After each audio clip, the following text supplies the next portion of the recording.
Bismillahirrahmanirrahim. Assalamualaikum warahmatullahi wabarakatuh.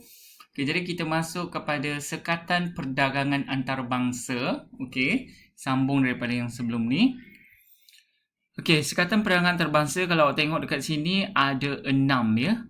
Tarif, subsidi, kota, kawalan pertukaran asing, embargo, sekatan bukan ekonomi. Okey, kenapa perlu ada sekatan perdagangan antarabangsa ni?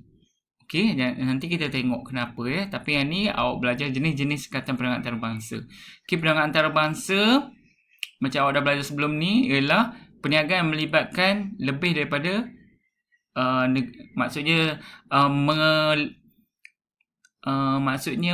perniagaan yang melepasi sempadan negara lain. Tak kisahlah berapa negara sekalipun. Okey, itu perdagangan antarabangsa. Tapi dia ada sekatan. Okey? Sekatan ni lah yang akan belajar. Okey, kita tengok satu persatu. Sekatan perdagangan antarabangsa ada 2, tarif dan bukan tarif. Kalau tarif, tengok ni spesifik dengan ad valorem. Nanti awak boleh tengok apa maksud dia. Bukan tarif, subsidi, kota, kawalan pertukaran asing, embargo, sekatan bukan ekonomi. Okey, kita tengok apa maksud tarif. Tarif ialah cukai yang dikenakan ke atas barang yang diimport dari luar negara. Okey, kalau tengok kat sini, pengenaan tarif akan menyebabkan harga barang import meningkat dan secara relatifnya lebih mahal berbanding dengan barang keluar tempatan. Sebab itulah barang import lebih mahal sebab dia kena cukai tarif. Okey, tarif terbahagi pada 2 iaitu tarif spesifik dengan tarif ad valorem. Awak tengok kat sini. Awak boleh bacalah kat sini. Yang dikenakan atas barang. Okey. Contohnya RM30 setiap 100 kg beras diimport, kena. Kalau yang ni dia lain pula. Jika tarif 50%, maka barang import menilai RM20,000 dikenakan jumlah cukai sebanyak ni dia macam ni. Dia beza, dia ikut persen pula. Okey, awak boleh baca, awak tengok kat sini nanti awak insya-Allah faham. Tak faham nanti tanya cikgu. Okey, kebaikan tarif. Apa pentingnya tarif ni? Okey, menaikkan harga import barang. Bagus ke? Bagus, sebab bila harga import barang naik, orang kurang beli barang import, orang akan beli barang tempatan. Tu sebenarnya bagus dia. Okey, kalau tak kena tarif, barang murah, silap-silap barang tempatan sendiri tak ada orang beli. Barang Malaysia lah katakan. Mengurangkan permintaan tempatan terhadap barang import. Tu macam cikgu cakap tadi. Menambahkan permintaan tempatan terhadap barang pengganti import. Okey, yang boleh menggantikan barang import barang kita lah. Memperbaiki imbangan perdagangan dan imbangan pembayaran negara. Okey, nanti awak tengok apa maksud imbangan perdagangan tu dengan imbangan pembayaran. Menambahkan pendapatan negara. Tu kebaikan tarif. Okey, subsidi pula ialah bantuan kewangan.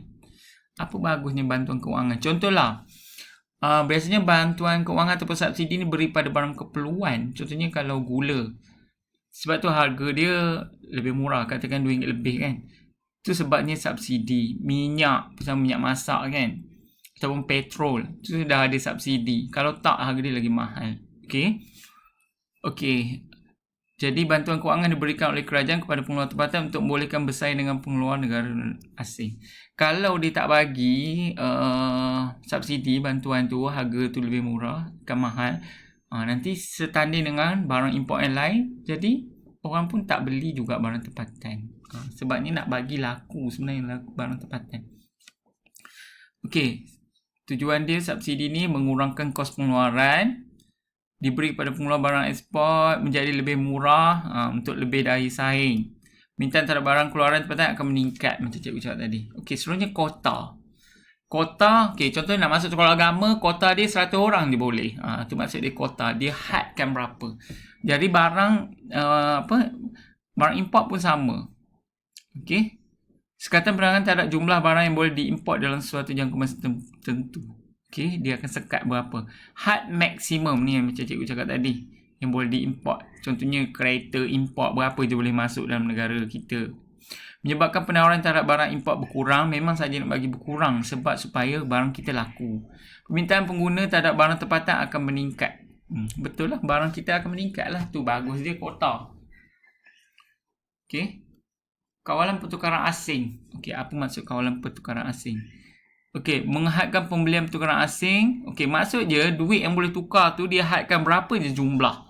Sebab kalau dia tak hadkan, maksudnya orang luar negara boleh tukar duit. Bermaksud dia buat urus niaga lah. Dalam negara kita banyak. Mungkin kereta boleh banyak masuk apa semua sebab dia punya kadar pertukaran wang asing tu meningkat. Jadi dikontrol dari situ. Dapat menggalakkan perkembangan industri penggantian import negara sebab dia nak duit yang kita dalam Malaysia tempatan tu yang ada banyak transaksi lah, okey. Bukannya pertukaran antara negara lain mata wang tu. Jumlah pertukaran asing yang terhad, hasrat pengimport untuk mengimport lebih banyak barang import akan terhalang. Inilah dia tak boleh lah masuk banyak, okey. Seterusnya embargo. Okey, tengok apa embargo. Embargo ialah perintah larangan. Okey, embargo perintah larangan atau pemulawan perdagangan terhadap negara tertentu, dipulaukan barang negara lain tu. Jarang dilakukan kecuali atas keselamatan atau kepentingan negara. Okey. Sebab dia boleh menjejaskan hubungan baik antara negara dengan negara lain. Contoh, kerajaan Malaysia tidak membenarkan import barang pertanian seperti buah-buahan dan peralatan pertanian dari negara Israel atas dasar strategik negara untuk menentang tindakan Israel menindas rakyat Palestin. Tu embargo. Okey. So kalau kita nak boycott, kita boycott barang dia tu embargo. Ataupun dia boleh jadi juga untuk keselamatan. Kadang-kadang barang dari luar negara, contohlah sebelum ni ada isu Cadbury kan, ada DNA babi kan, contohnya kan. Okey. Jadi negara kita tak berani nak ambil import barang tu, so kita sekat. Tu contoh embargo juga sebab dia lebih kepada ni, kata kunci dia ialah keselamatan. Keselamatan atau kepentingan negara. Okey. Tadi barang yang daripada Israel tu pun sama, kita boycott kan sebab nak kita menunjukkan perasaan marah terhadap dia lah sebab menindas rakyat Palestin contoh. Okey, seterusnya sekatan bukan ekonomi. Sekatan bukan ekonomi ni, sekatan dalam bentuk undang-undang, peraturan atau syarat-syarat tertentu. Bertujuan menjamin keselamatan dan kesihatan rakyat. Contoh barang import seperti daging, susu, tepung, minum basi akan diperiksa dan kenal pasti ciri keselamatan serta kandungan kesihatannya. Okey, dia check. Kesihatan dia lebih kurang dia tadi macam embargo. Tapi embargo ni mungkin dia lebih kepada keselamatan negara atau kepentingan negara. Okey. Yang ni lebih kepada keselamatan kandungan, kesihatan lah. Okey. Mungkin kalau yang tadi pun boleh jadi sekatan bukan ekonomi. Contohnya, produk yang mudaratkan kesihatan. Produk yang tidak menuruti piawaian dan mutu, tak ada siring kan. Produk yang tidak mematuhi peraturan undang-undang kesihatan. Okey. Contoh ubat-ubat yang terlarang apa semua kan. Okey, tujuan sekatan inilah tujuan dia. Penting dia untuk apa? Melindungi industri muda tempatan. Melindungi industri muda tempatan tu maksudnya nak lindung kita punya produk-produk tempatan dalam negara sebenarnya.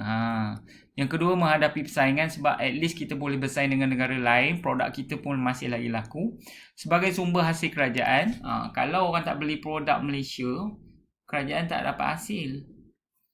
Okey, lepas tu sekatan perdagangan juga, bila barang import masuk, dia orang kena bayar cukai. Bila kena bayar cukai, kerajaan akan dapat duit. Tu tujuan sekatan juga. Mewujudkan peluang pekerjaan. Okey, sekatan perdagangan juga mewujudkan peluang pekerjaan. Contohnya, okey, berkaitan dengan keluar masuk barang kan ada yang jaga kan. Berkaitan dengan contoh immigration ke custom ke apa kan. Jadi yang sama, orang yang buat kerja tu dapatlah peluang pekerjaan untuk memastikan barang-barang tu tak boleh masuk semua. Tu. Seterusnya, membagi imbangan pembayaran. Keselamatan, tujuan keselamatan sebab dah tengok tadi jenis-jenis dia. Mengatasi masalah lambakan. Lambakan tu mengatasi masalah barang berlebihan banyak. Kalau dia tak buat sekatan perdagangan, mungkin barang kita kurang laku jadi berlambak-lambak banyak sebab orang beli barang import. Jadi bila dia buat macam tu, dia buat sekatan, contohnya kenakan tarif, harga lebih mahal, jadi barang kita laku, jadi tak adalah masalah lebihan yang terlalu banyak. Okey. Ni cikgu dah terang satu-satu.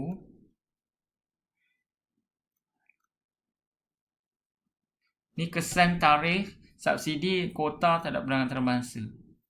Okey. Yang ni pun soalan antara favourite juga. SPM dia tanya.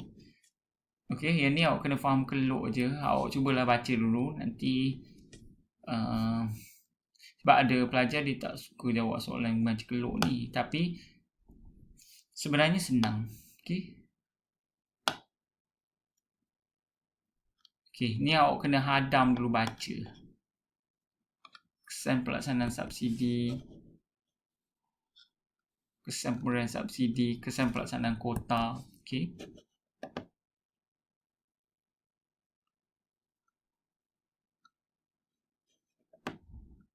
Okey, seterusnya kebaikan dan keburukan sekatan perdagangan antarabangsa dan liberalisasi perdagangan.